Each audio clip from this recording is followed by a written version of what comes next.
See, opposition is opposition. They have a role to play. They have a job to do. Somehow, when there are no issues, they have to make themselves relevant. They have to make themselves alive in the people's mind. So even non-issues are being converted into issues. But I would nevertheless call upon them to come up with constructive criticism, come up with good suggestions where the government can implement them in the interest of the people of Goa. Because in a democracy, opposition also has a very important role to play.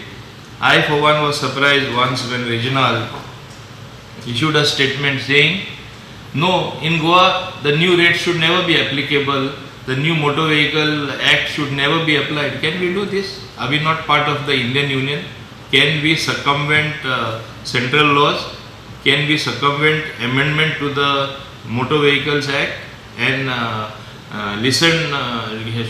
to listen to the directives of the central government? What is he talking about? He should know what he talks about.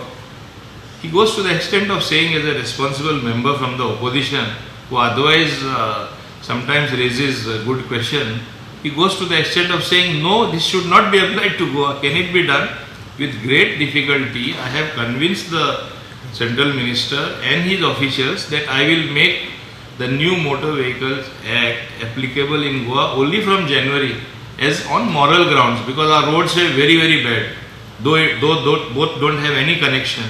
I took it on myself, which is itself a minus point for me. Tomorrow I approach the center and they say, no, you don't follow our directives, we refuse to fund you for anything, we will not give you any scheme. What does Goa do? So I have to balance both the things. They should understand this particular part of it.